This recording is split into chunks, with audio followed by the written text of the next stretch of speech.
Bismillahirrahmanirrahim. Assalamualaikum warahmatullahi wabarakatuh. Alhamdulillahirabbil alamin, hamdan syakirin, hamdan yuafi ni'amahu wa yukafi majidah. Asyhadu an la ilaha illallah wa asyhadu anna Muhammadan abduhu wa rasuluh alladzi la nabiyya wa la rasula ba'dah. Allahumma shalli wa sallim wa barik ala habibina al-Mustafa Muhammadin sallallahu alaihi wasallam wa ala alihi wa ashabihi ajma'in.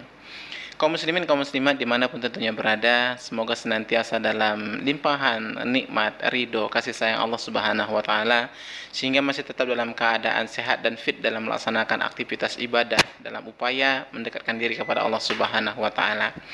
Salam dan salam kehadiran kita Nabi Muhammad sallallahu alaihi wasallam sebagai nabi dan rasul Allah Subhanahu wa Ta'ala yang diutus oleh Allah Subhanahu wa Ta'ala kepada kita, menjadi pedoman kita, menjadi cara kita untuk melihat kepada beliau, untuk menjalani kehidupan sehari-hari, supaya kehidupan kita ini terarah, ya, dan juga membuktikan bahwa cinta kita kepada Allah Subhanahu wa Ta'ala dibuktikan dengan kecintaan kita kepada Rasulullah dan mengikuti sirah-sirah, jalan-jalan sunnah-sunnah Rasulullah sallallahu alaihi wasallam. Kaum muslimin, kaum muslimat yang dirahmati Allah Subhanahu wa Ta'ala, kesempatan yang berbahagia ini izinkan kembali saya mengisi satu tema penting pada kesempatan kali ini, yaitu hubbul waton minal iman. Hubbul waton minal iman kalau diartikan dalam teks bahasa Indonesianya adalah cinta tanah air adalah sebahagian dari iman. Ini bukan hadis Rasulullah SAW dan juga bukan ayat Al-Quran. Ini adalah salah satu kalimat yang dikutip daripada ulama-ulama kita yang membuat satu kalimat yang tentu membuat kita termotivasi untuk mencintai tanah air kita. Berbicara dengan tentang tanah air, maka setidaknya ada 3 komponen besar dalam satu tanah air, ya. Yang pertama adalah komponen penguasa atau pemerintah. Kaum muslimin, kaum muslimat yang dirahmati Allah Subhanahu wa Ta'ala, Allah Subhanahu wa Ta'ala sudah berfirman di dalam Al-Quran, tepatnya pada surah An-Nisa ayat ke-59. A'udzubillahi minasyaitonirrajim. Bismillahirrahmanirrahim. Ya ayyuhalladzina amanu athi'ullaha wa athi'ur rasul wa ulil amri minkum fa in tanaza'tum fi shay'in farudduhu ila Allahi wa rasul in kuntum tu'minuna billah wal yawmil akhir. Dzalika wa ahsanu ta'wila. Dzalika khairu wa ahsanu ta'wila. Kaum muslimin yang dirahmati Allah Subhanahu wa Ta'ala, ayat ini memberikan pengertian kepada kita perintah dari Allah Subhanahu wa Ta'ala untuk taat kepada pemerintah. Jadi perintah Allah taat kepada pemerintah. Apa arti dari ayat ini? Hai orang-orang yang beriman, kata Allah, taatlah engkau kepada Allah, taat kepada Rasul dan ulil amri di antara kamu. Ulil amri itu maksudnya adalah pemerintah. Siapa yang berkuasa di antara kamu mesti taat. Baik pemimpin dalam konteksnya sebagai pemimpin negara atau pemimpin di atasan kita sebagai pemimpin kabupaten, misalkan kota misalkan, atau dalam skup terkecil juga pemimpin dalam rumah tangga. Jadi ada kewajiban kita untuk taat kepada mereka. Taat kepada pemimpin ini hukumnya wajib, ya, selama ketaatan itu adalah untuk kemaslahatan. Selama ketaatan yang diperintahkan itu adalah untuk kemaslahatan, untuk perbaikan dan kebaikan bersama. Bila mana satu pemimpin memerintahkan kepada kita untuk hal yang tidak baik, maka tidak ada kewajiban kita untuk taat. Sebagaimana hadis Rasulullah sallallahu alaihi wasallam, fa idza umiru bil ma'siyati fala sam'a wala tha'ah. Apabila diperintahkan kepada kemaksiatan, maka tidak ada kewajiban kita lagi untuk taat. Maka kalau kita dilihat dari teks ayat tadi, Allah Subhanahu wa Ta'ala memberikan satu perbedaan, ya. Ya ayyuhalladzina amanu athi'ullah. Hai orang-orang yang beriman, taati Allah. Allah menggunakan kata ati'u. Wa ati'ur rasul juga menggunakan kata ati'u. Artinya ketika Allah dipakai kata ati'u, ketika Rasulullah dipakaikan kata ati'u, ketika ulil amri tidak lagi ada kata ati'u. Wa ulil amri minkum, tidak ada ati'u ulil amri minkum. Kenapa begitu? Karena begini, dari konteks ayat ini menjelaskan kepada kita bahwa taat kepada Allah itu mutlak. Taat kepada Allah tidak bisa tawar-menawar. Kalau Allah Subhanahu wa Ta'ala menyampaikan yang haram, ya haram. Yang halal, ya halal. Tidak boleh kita campur adukkan.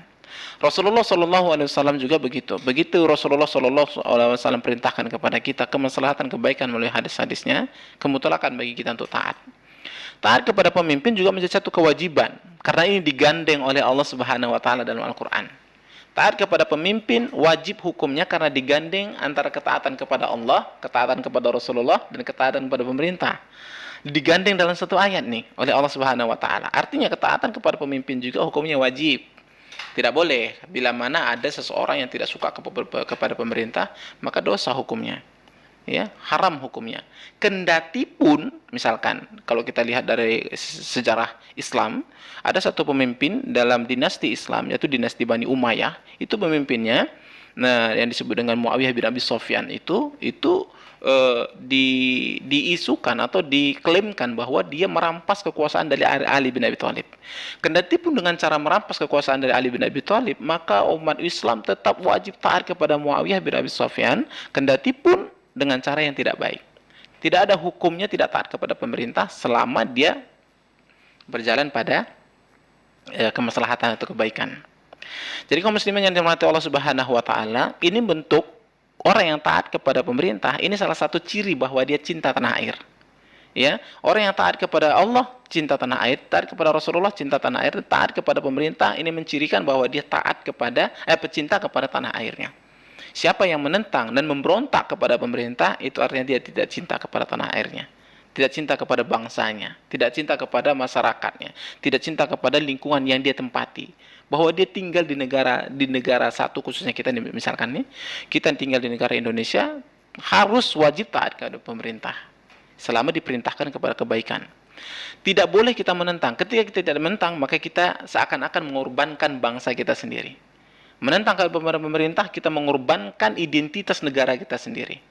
Dan memang kalau misalkan kita memberontak atau ada di dalam satu negara itu memberontak kepada pemerintahnya, itu biasanya pemerintah tindak tegas. Contoh sekarang misalkan ada negara-negara, ada beberapa provinsi yang ingin merdeka.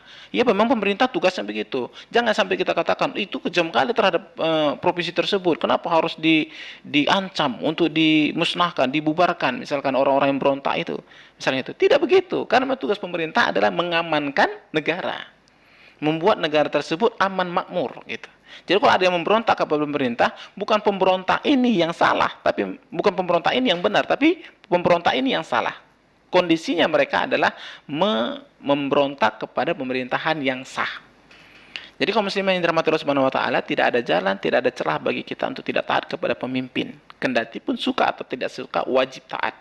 Karena Allah Subhanahu wa taala dan Rasulnya perintahkan untuk itu. Itu yang pertama. Kemudian yang kedua adalah cinta tanah air diidentikan dengan cinta kepada komponen yang kedua, yaitu apa tadi? Masyarakatnya. Sebagai seorang muslim, kita dilarang oleh Allah dan Rasulnya untuk berpecah belah. Sebagai seorang muslim dilarang oleh Allah Subhanahu wa taala untuk saling berkelompok-kelompok dalam satu kelompok yang ujung-ujungnya nanti akan saling berbentrokan. Allah Subhanahu wa taala firmankan di dalam Al-Qur'an, "Wa'tasimu bihablillahi jami'a wa la tafarraqu." Berpegang teguh kalian semua kepada tali jalan Allah Subhanahu wa taala dan jangan berpecah belah.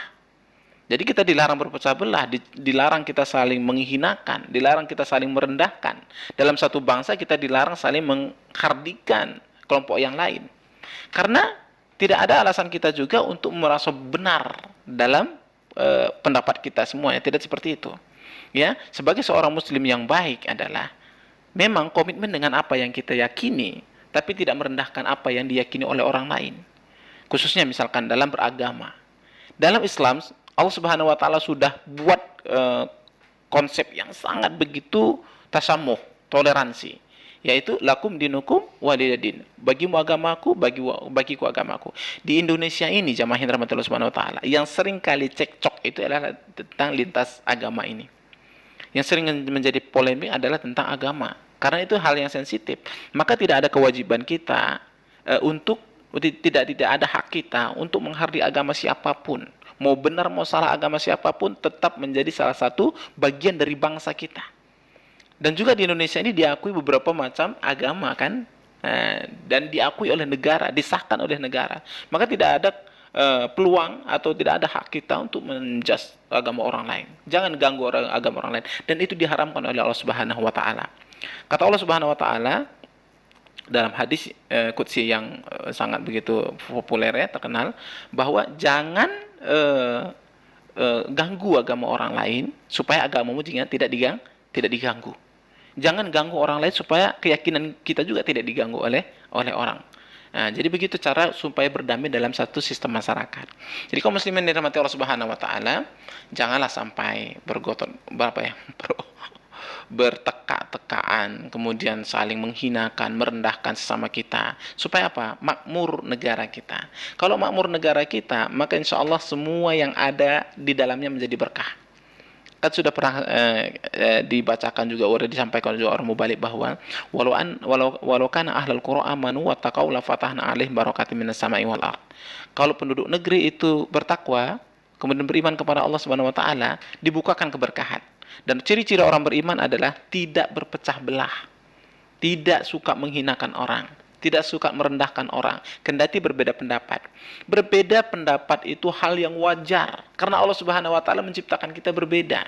Allah Subhanahu wa taala menyebutkan di dalam Al-Qur'an surah Al-Hujurat, "Ya ayuhan nas, inna khalaqnakum min zakari wal unsa wa ja'alnakum syu'uba wa qabaila lita'arafu, inna akramakum indallahi atqakum, innallaha alimun khabir." Hai manusia, kata Allah, kami ciptakan kalian itu ya dari laki-laki dan perempuan. Laki perempuan juga beda kan? Kemudian wa qabaila lita'arafu. Begitu juga diciptakan kita bersuku-suku dan berbangsa-bangsa. Bersuku-suku dan berbangsa-bangsa. Lita'arafu, supaya saling kenal antara satu sama yang lain. Jadi kita sama yang lain itu memang harus berbeda. Tidak ada satupun yang sama di permukaan bumi dari mungkin miliaran yang Allah ciptakan. Tidak ada satupun yang sama. Ya, laki-laki, perempuan. Dan sebagai bukti yang nyata, kalau misalkan jamaah pergi kemana saja pun tidak ada makhluk yang sama. Kendati pun lahir dari rahim yang sama. Tidak ada. Apa hikmahnya itu? Bahwa perbedaan itu memang nyata di hadapan kita, dan kita harus sikapi dengan apa? Dengan tenang. Dengan hikmah. Dengan kelembutan. Bahwa Allah Subhanahu wa taala menciptakan perbedaan dan kita mesti harus hidup dalam perbedaan itu. Jadi kalau muslimin dirahmati Allah Subhanahu wa taala, tidak ada lah, tak boleh lah kalau kita yakini dengan ayat ini, tak mungkin kita berpecah belah. Maka ini menjadi ciri yang kedua. Pertama tadi, ciri yang orang cinta tanah air adalah taat kepada pemerintah. Kemudian ciri yang kedua, orang yang tak cinta kepada tanah airnya adalah cinta sesama. Berbeda suku, berbeda bangsa, berbeda keyakinan, tetap saling cinta. Kita sudah, kalau kita tidak salah, di samping kita nih, lambang Garuda Pancasila. Ditulis di pita bawah itu, di genggaman burung Garuda itu, Bhinneka Tunggal Ika. Berbeda-beda, tetapi tetap satu jua. Artinya satu tujuan. Bahwa sama-sama tugas kita adalah memakmurkan negara kita supaya gemah ripah loh jinawi. Itu bahasanya itu ya, bahasa saya. Itu yang kedua. Yang ketiga, kaum muslimin yang dirahmati Allah Subhanahu wa taala, jangan rusak lingkungan kita. Ya, jangan rusak lingkungan. Ini cinta tanah air. Allah Subhanahu wa taala juga disebutkan dalam Al-Qur'an, "Dhahara fasadu fil barri wal bahri bima kasabat aydinas." Jelas kerusakan di darat kata Allah, kerusakan di laut kata Allah, akibat tangan-tangan manusia. Jadi kalau kita misalkan saya cinta tanah air tapi ngerusak bumi, ngerusak alam. Ya, ini menjadi salah satu bukti bahwa dia tidak cinta tanah air. Merusak lingkungan, sana digali, dibiarin, sana dibakar hutan, macam-macam ya, kelakuan-kelakuan kita sebagai makhluk. Ini mencerminkan bahwa kita tidak cinta bangsa kita sendiri, tidak cinta negara kita sendiri, tidak cinta lingkungan kita sendiri, di mana kita tinggali. Oh, itu kan dia sendiri yang buat, bukan urusan saya. Tidak bisa, bukan urusan kita. Karena apa? Kalau lingkungan tidak dijaga, yang banjir itu bukan yang buat sendiri kan, bukan yang nebang hutan sendirian yang kena banjir. Atau yang buang sampah sembarangan yang kena banjir. Enggak. Ketika buang sampah sembarangan, yang banjir di satu komplek, bisa satu desa, satu kampung, semuanya kena akibatnya. Maka kaum muslimin dirahmati Allah Subhanahu wa taala, jangan dikira bahwa ketika sepele menjaga lingkungan tidak berdosa. Allah Subhanahu wa taala mengancam orang-orang seperti ini adalah mereka nanti akan merasakan apa yang mereka lakukan. Mereka akan menjadi menderita dengan apa yang mereka kerjakan. Jangan dikira buang sampah sembarangan itu harus sepele. Kan cuma sampahnya kecil. Bayangkan kalau 1.000 orang satu hari buang sampah sembarangan. Tertutup parit, akhirnya semua kebanjiran. Ketika kebanjiran, nyalahin siapa? Pemerintah. Ya kan begitu kan? Kerjaan kita di Indonesia itu begitu.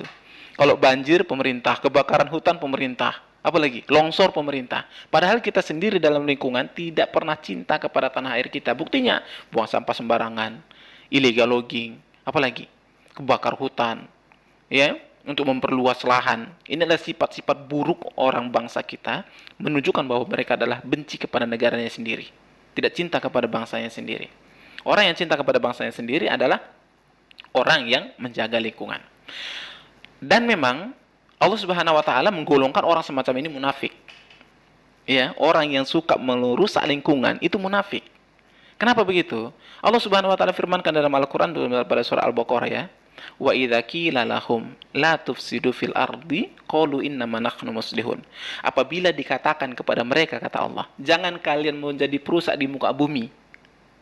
Disampaikan pada mereka, jangan rusak muka bumi. Apa kata mereka? Innama nahnu muslihun. Kami ini bukan merusak, kami ini memperbaiki. Coba, itu ucapan-ucapan mereka. Kami ini bukan merusak lingkungan, kami tidak merusak hutan, kami ini memperbaiki hutan. Kalau ditanya seperti itu pada mereka, jawabannya mereka pasti begitu. Dan ini ciri-ciri orang munafik. Orang-orang yang di depan bagus, di belakang mereka menggerogoti.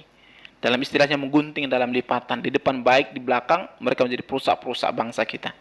Jadi kaum muslimin dirahmati Allah Subhanahu wa taala, 3 komponen besar tadi menjadi hal yang harus kita miliki supaya kita benar-benar sama-sama menjaga bangsa kita. Kalau bukan kita yang menjaga bangsa kita, tak mungkin bangsa yang lain menjaga. Bangsa yang lain mungkin akan mencari apa celah yang bisa diambil dari satu bangsa tersebut. Naudzubillah kalau sampai-sampai terjadi seperti dahulu kala kita pernah dijajah. Kenapa? Karena tidak cinta kepada bangsa kita sendiri. Yang merawat bangsa ini adalah kita. Yang mencintai bangsa ini adalah kita. Harus miliki 3 tadi. Pertama, taat kepada pemerintah yang sah. Kemudian yang kedua adalah cinta kepada masyarakat, sesama makhluk yang ada di permukaan bumi ini. Jangan saling menjolimi. Yang ketiga adalah cinta kepada lingkungan. Bila 3-3 ini ada, maka kita menjadi adalah bagian hubbul waton minal iman. Cinta kepada bangsa kita, cinta kepada negara kita ini dengan 3 komponen besar tadi. Bahwa ingat, semuanya adalah karena cinta kepada Allah Subhanahu wa taala. Allah yang menciptakan bumi ini. Kalau kita merusaknya, tergolonglah kita orang-orang yang munafik dan tergolong kita orang-orang yang merusak di permukaan bumi. Yang rugi bukan Allah. Yang rugi bukan Rasulullah. Tapi yang rugi adalah kita sendiri. Kendati nanti bangsa ini rusak, maka kita yang merasakan akibatnya. Misalkan tadi seperti berselisih paham. Kendati masyarakat kita berperang, misalkan, siapa yang rugi? Kita juga, saudara kita yang terbunuh atau saudara kita yang terhinakan. Ya, begitu ya. Nah, kemudian kalau kita rusak lingkungan, siapa yang rugi? Kita juga. Banjiran. Barang-barang mewah kita hilang, mobil kita kerendam tidak bisa dipakai. Jadi semuanya rugi. Pikirkan akibatnya, jangan mendahulukan hawa nafsu. Itu saja barangkali sebagai kajian kita pada kesempatan kali ini. Hubbul waton minal iman. Cinta kepada tanah air adalah bagian dari iman. Kalau tidak cinta kepada tanah air, Anda munafik. Kita munafik. Semua orang yang tidak cinta kepada tanah airnya adalah orang-orang yang munafik di hadapan Allah Subhanahu wa taala. Tetap cinta kepada pemerintah, cinta kepada lingkungan, dan cinta kepada sesama. Bismillahirrahmanirrahim. Assalamualaikum warahmatullahi wabarakatuh.